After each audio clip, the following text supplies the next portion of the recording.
राधे राधे। आप सभी का हमारे चैनल में हार्दिक स्वागत है।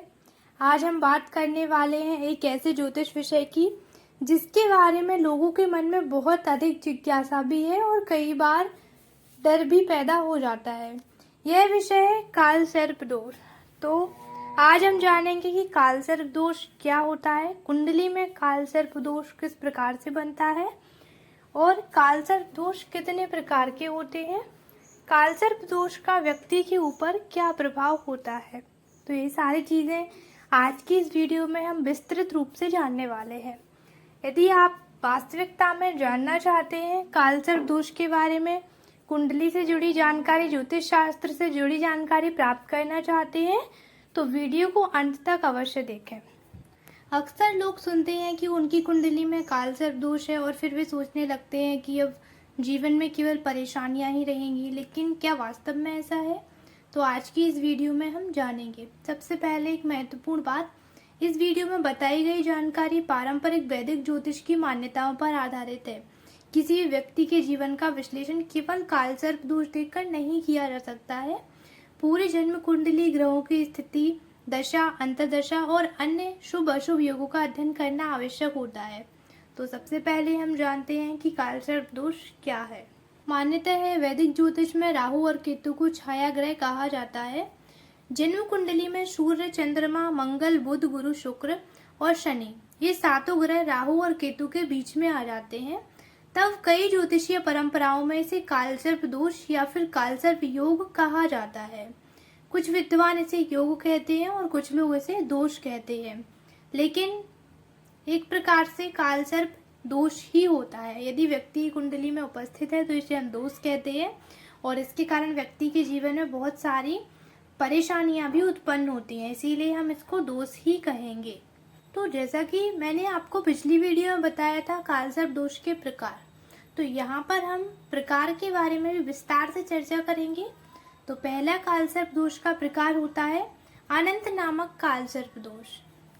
तो चलिए जानते हैं अनंत काल सर्प दोष क्या होता है, व्यक्ति का इसके जीवन पर क्या प्रभाव पड़ता है। तो चलिए समझते हैं।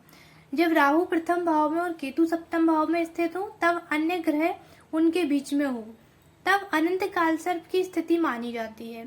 पारंपरिक मान्यता के अनुसार ऐसे व्यक्ति अपने जीवन में अपनी पहचान बनाने के लिए अत्यधिक परिश्रम करते हैं। आत्मविश्वास में कभी वृद्धि तो कभी कमी महसूस होने लगती है। वैवाहिक जीवन या साझेदारी से जुड़े मामलों में धैर्य रखने की आवश्यकता पड़ती है यदि कुंडली में अनंत नामक काल सर्प दोष है तो। लेकिन यदि व्यक्ति की कुंडली में लग्नेश मजबूत हो, गुरु की स्थिति शुभ दृष्टि हो, अन्य राजयोग बने हो, तो इन प्रभावों में परिवर्तन या कमी भी मानी जाती है। तो चलिए जानते हैं हम कुलिक नामक काल सर्प दोष के बारे में, जो कि कुंडली में दूसरा काल सर्प दोष माना जाता है। जब राहु द्वितीय भाव और केतु अष्टम भाव में हो, तब कुलिक नामक काल सर्प दोष माना जाता है। पारंपरिक मान्यता के अनुसार इसका संबंध परिवार, वाणी और धन से जोड़ा जाता है। ऐसे लोगों को धन संचय में उतार चढ़ाव महसूस हो सकते हैं। कई बार बोलचाल के कारण गलतफहमियां भी उत्पन्न हो जाती हैं। हालांकि यदि धनवान मजबूत हो, शुभ ग्रहों का सहयोग मिले, तो स्थिति काफी संतुलित मानी जाती है। लेकिन यदि किसी की कुंडली में कुलिक नामक काल सर्प दोष है तो व्यक्ति पारिवारिक जीवन और धन से जुड़े मामलों में अत्यंत परेशान रहता है। और तीसरा हमारा जो काल सर्प दोष होता है उसे हम वासुकी काल सर्प दोष के नाम से जानते हैं। जब राहु तृतीय भाव और केतु नवम भाव में स्थित हो, तब वासुकी काल सर्प दोष का निर्माण होता है। ऐसी स्थिति में पारंपरिक ज्योतिष के अनुसार व्यक्ति मेहनती, साहसी हो सकता है। भाग्य का साथ उस व्यक्ति को काफी देर से मिलता है, इसलिए जीवन में प्रगति अधिकतर अपने प्रयासों से होती है।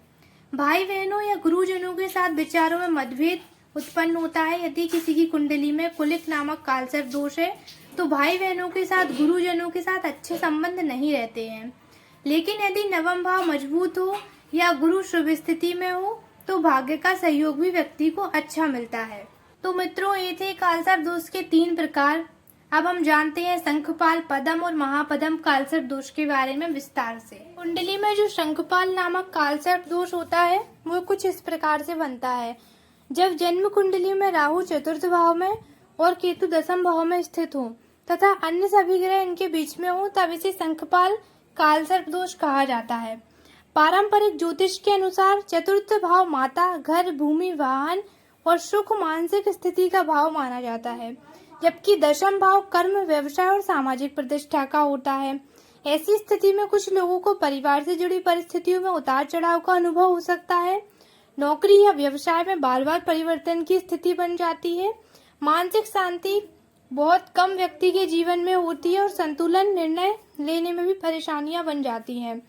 और ऐसा माना जाता है ऐसे व्यक्ति के जीवन में सब कुछ होने के बाद भी एक मानसिक रूप से व्यक्ति को प्रसन्नता नहीं होती है, मानसिक रूप से व्यक्ति दुखी होता है यदि उसकी कुंडली में शंखपाल कालसर्प दोष है तो। हालांकि यदि चतुर्थ या दशम भाव के स्वामी मजबूत हो या शुभ ग्रहों की दृष्टि हो तो इन प्रभावों में काफी कमी मानी जाती है, कुछ अच्छे परिणाम भी प्राप्त हो सकते हैं। और पांचवा जो हमारा कालसर्प दोष होता है इसे हम पदम कालसर्प दोष कहते हैं। जब राहु पंचम भाव में और केतु एकादश भाव में हो तब इसे पदम कालसर्प दोष माना जाता है। पंचम भाव शिक्षा, बुद्धि, संतान और रचनात्मकता का भाव माना जाता है, जबकि एकादश भाव आय, लाभ और इच्छाओं की पूर्ति से जुड़ा होता है। पारंपरिक मान्यता के अनुसार ऐसे जातक को शिक्षा में काफी रुकावटें आती हैं, प्रेम संबंधों में उतार चढ़ाव या संतान संबंधी मामलों में काफी समस्याएं, परेशानी उत्पन्न होती हैं। इच्छाएं पूरी होने में अपेक्षा से कम समय लगता है और मान्यता ऐसी है कि ऐसे व्यक्ति को जिसकी कुंडली में पदम नामक कालसर्प दोष है वह व्यक्ति संतान को लेकर अत्यधिक परेशान रहते हैं। लेकिन यदि गुरु मजबूत हो, पंचम भाव शुभ ग्रहों से प्रभावित हो तो कुछ अच्छे परिणाम भी देखे जाते हैं। छठवां जो हमारा कालसर्प दोष होता है उसे हम महापदम कालसर्प दोष कहते हैं। जब राहु षष्ठम भाव में और केतु द्वादश भाव में स्थित हो तब इसे महापदम कालसर्प दोष की स्थिति मानी जाती है। षष्ठम भाव शत्रु, रोग, ऋण, प्रतियोगिता का भाव माना जाता है, जबकि द्वादश भाव खर्च, विदेश और आध्यात्मिकता का भाव माना जाता है। पारंपरिक ज्योतिष के अनुसार ऐसे व्यक्ति में कठिन परिस्थितियों से लड़ने की क्षमता अच्छी हो सकती है, लेकिन उस व्यक्ति के जीवन में कठिन परिस्थितियां बहुत अत्यधिक मात्रा में आती हैं। प्रतियोगी परीक्षाओं या संघर्ष वाले क्षेत्रों में सफलता मिलने की संभावना बहुत ही कम बनती है, क्योंकि कालसर्प दोष के कारण उसमें रुकावटें, परेशानियां उत्पन्न हो जाती हैं। हालांकि स्वास्थ्य और अनावश्यक खर्चों पर ध्यान देना आवश्यक माना जाता है, क्योंकि महापदम नामक कालसर्प दोष के कारण व्यक्ति के खर्चे अत्यधिक बढ़ जाते हैं। यदि षष्ठम भाव का स्वामी मजबूत हो, व्यक्ति विरोधियों पर विजय प्राप्ति कर सकता है, तो कुछ चीजें ठीक भी देखी जाती हैं। तो मित्रों, यहाँ तक हमने कालसर्प दोष के 6 प्रकार के लिए वार्तालाप की है। अभी तक हमने 6 प्रकार के कालसर्प दोष के बारे में जाना है। तो अब हम अगले कालसर्प दोष की चर्चा करते हैं। अगला जो हमारा 7वां कालसर्प दोष होता है इसे हम तक्षक कालसर्प दोष कहते हैं। जब जन्म कुंडली में राहु सप्तम भाव में और केतु प्रथम भाव में स्थित हो तब शेष 7 ग्रह इनके बीच में हो तब पारंपरिक ज्योतिष में इसे तक्षक कालसर्प दोष कहा जाता है। सप्तम भाव विवाह, जीवन साथी, साझेदारी, सार्वजनिक संबंधों का भाव माना जाता है, जबकि प्रथम भाव व्यक्ति के व्यक्तित्व और स्वभाव का प्रतिनिधित्व करता है। पारंपरिक मान्यताओं के अनुसार ऐसे व्यक्ति को विवाह या साझेदारी के मामलों में बहुत धैर्य रखने की आवश्यकता पड़ती है, क्योंकि इन मामलों में व्यक्ति के जीवन में काफी परेशानियां आ जाती हैं। जीवन साथी के साथ विचारों में मतभेद बहुत उत्पन्न हो सकते हैं और संबंधों में समय समय पर चुनौतियां उत्पन्न हो सकती हैं। व्यवसाय में साझेदारी करते समय बहुत सोच समझकर निर्णय लेना चाहिए, क्योंकि इस कालसर्प दोष के कारण इन मामलों में बहुत परेशानियां, रुकावटें व्यक्ति को देखनी पड़ती हैं। हालांकि यदि सप्तम भाव का स्वामी मजबूत हो, शुभ ग्रह वहां पर दृष्टि डाल रहे हो, तो इन प्रभावों का थोड़ा हम कह सकते हैं कि कम प्रभाव पड़ेगा इस कालसर्प दोष का, लेकिन प्रभाव कालसर्प दोष का पड़ता है। तो अगला जो हमारा कालसर्प दोष है उसे हम कारकोटक कालसर्प दोष कहते हैं। यह हमारा 8वां कालसर्प दोष माना जाता है। जब राहु अष्टम भाव में और केतु द्वितीय भाव में हो तब इसे कारकोटक कालसर्प दोष कहा जाता है। अष्टम भाव को अचानक होने वाले परिवर्तन, शोध, गूढ़ ज्ञान, आयु से जोड़ा जाता है, जबकि द्वितीय भाव परिवार, वाणी और धन का कारक माना जाता है। पारंपरिक ज्योतिष के अनुसार ऐसे व्यक्ति के जीवन में समय समय पर अप्रत्याशित परिवर्तन देखने को मिल सकते हैं, जो कि अच्छे नहीं होते हैं। कई लोगों में रहस्यमय विषयों, ज्योतिष, योग, तंत्र या आध्यात्मिक अध्ययन में रुचि बढ़ जाती है। कुछ मान्यताओं में धन, पारिवारिक मामलों में सावधानी बरतने की सलाह दी जाती है, लेकिन यदि शुभ ग्रहों का सहयोग हो तो व्यक्ति कठिन से कठिन परिस्थिति में अपना जो जीवन है उसको बदलने की क्षमता भी रख सकता है। लेकिन मान्यता ऐसी है कि यदि कुंडली में कारकोटक काल सर्प दोष है तो व्यक्ति के जीवन में बहुत सारी रुकावटें, परेशानियां आती हैं और जो काम उसके अचानक बनते हुए बिगड़ जाते हैं वो कारकोटक काल सर्प दोष के कारण ही होते हैं। तो हम जानते हैं अगले काल सर्प दोष के बारे में, जो कि हमारा नवम काल सर्प दोष है, शंखचूड़ काल सर्प दोष। जब राहु नवम भाव में और केतु तृतीय भाव में हो तब इसे शंखचूड़ काल सर्प दोष कहा जाता है। नवम भाव भाग्य, धर्म, गुरु, उच्च शिक्षा, लंबी यात्राओं का भाव माना जाता है, जबकि तृतीय भाव साहस, पराक्रम और भाई बहनों से संबंधित माना जाता है। पारंपरिक मान्यता के अनुसार ऐसे व्यक्ति को भाग्य का साथ देर से मिलता है। कई बार असफलता, मेहनत से काम करने के बाद भी असफलता का बार बार सामना करना पड़ता है। धर्म, आध्यात्मिक ज्ञान की ओर व्यक्ति को बहुत कठिनाइयां देखनी पड़ती हैं। व्यक्ति का वहाँ मन होता है, झुकाव होता है ईश्वर के प्रति, लेकिन उसमें अड़चनों का सामना उसको करना पड़ता है। यदि नवम भाव मजबूत हो, गुरु शुभ स्थिति में हो या भाग्य से जुड़े शुभ योग बन रहे हो तो अच्छे परिणाम भी देख सकते हैं। अब हम जानते हैं जो हमारा 10वां काल सर्प दोष होता है, घातक नामक काल सर्प दोष। जब जन्म कुंडली में राहु दशम भाव और केतु चतुर्थ भाव में हो तब ग्रह इनके बीच हो तो इसे हम घातक काल सर्प दोष कहते हैं। दशम भाव कर्म, करियर, व्यवसाय, पद और प्रतिष्ठा का भाव माना जाता है, जबकि चतुर्थ भाव घर, माता, सुख, संपत्ति का होता है। पारंपरिक ज्योतिष मान्यताओं के अनुसार ऐसे व्यक्ति को करियर में बार बार परिवर्तन, नौकरी में अस्थिरता या अपनी पहचान बनाने में अपेक्षाकृत अत्यधिक समय लग सकता है। कई बार व्यक्ति को अपने मेहनत के अनुरूप परिणाम भी नहीं मिलते हैं। माता के साथ संबंध भी खराब हो जाते हैं। हालांकि यदि दशम भाव मजबूत हो, कर्म में शुभ स्थिति में हो, राजयोग बन रहे हो तो उच्च पद और सम्मान भी व्यक्ति प्राप्त कर लेता है। किंतु ये जो काल सर्प दोष है इसका प्रभाव अवश्य होता है व्यक्ति के ऊपर। चलिए हम जानते हैं अगले काल सर्प दोष के बारे में, जो कि 11वां एकादश विषधर नामक काल सर्प दोष होता है।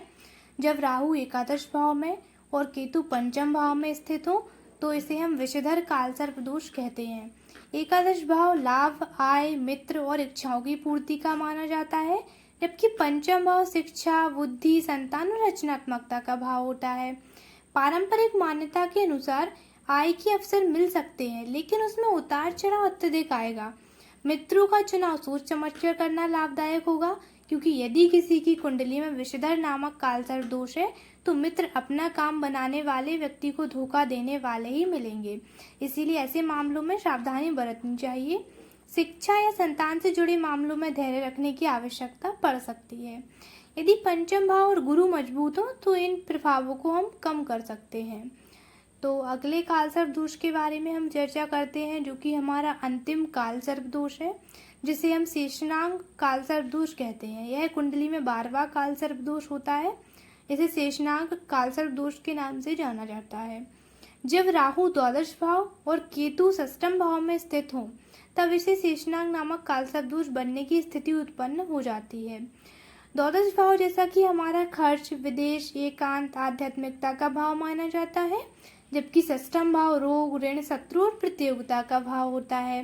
पारंपरिक ज्योतिष के अनुसार ऐसे व्यक्ति में आध्यात्मिक रुचि बढ़ सकती है। विदेश यात्रा या विदेश से जुड़े कार्यों की संभावना भी कुंडलियों में देखी जाती है। साथ ही अनावश्यक खर्चों और मानसिक तनाव से बचने के लिए संतुलित जीवन शैली अपनाने की सलाह दी जाती है। यदि षष्ठम भाव मजबूत हो, शुभ ग्रहों का सहयोग मिले तो कहीं ना कहीं परिस्थिति को सफलतापूर्वक समझा जा सकता है। तो मैं आपको एक बात और बता देना चाहती हूँ, जैसा कि आप सभी ने देखा होगा आज के समय में कई लोग केवल यह सुनकर ही बहुत ज़्यादा घबरा जाते हैं कि उनकी कुंडली में काल सर्प दोष है। तो घबराने की कोई आवश्यकता नहीं है, क्योंकि पारंपरिक ज्योतिष के अनुसार केवल काल सर्प दोष को देखकर हम किसी व्यक्ति का जीवन तय नहीं कर सकते। इसके लिए हमें उनकी कुंडली का संपूर्ण विश्लेषण, ग्रहों की दशा, अंतर्दशा, ग्रह किस परिस्थिति में बैठे हुए हैं, इस चीज का विश्लेषण करना अति आवश्यक होता है। इसीलिए यदि आपकी कुंडली में काल सर्प दोष है तो घबराने की कोई भी आवश्यकता नहीं है। जो प्रत्येक 12 प्रकार के काल सर्प दोष है, इन सभी का अपना अपना अलग अलग उपाय भी होता है। यदि आप लोगों की कुंडली में भी कालसर्प दोष है, आप इसका उपाय जानना चाहते हैं तो मुझे कमेंट में अवश्य बताइए। अगली वीडियो में हम उपाय के बारे में ही चर्चा करेंगे। और हमारे चैनल का उद्देश्य यही है कि हम कालसर्प दोष या फिर कुंडली से जुड़ी सारी परेशानियों के बारे में आपको बताएं और उनका समाधान भी आपको प्रोवाइड करें। इसीलिए आप इन जानकारियों से अधिक जुड़ना चाहते हैं, हमारे चैनल को सब्सक्राइब करें और आगे की वीडियो से जुड़े रहने के लिए वीडियोस को लाइक और कमेंट अवश्य किया करें। यदि आपको हमारी जानकारी उपयोगी लगी हो तो वीडियो को लाइक करें और अपने मित्रों के साथ शेयर अवश्य करें। चैनल को सब्सक्राइब करना ना भूलें। अगली वीडियो में हम जानेंगे कालसर्प दोष का उपाय और अन्य ज्योतिष के महत्वपूर्ण विषयों पर चर्चा करेंगे। तब तक के लिए राधे राधे, धन्यवाद, हर हर महादेव।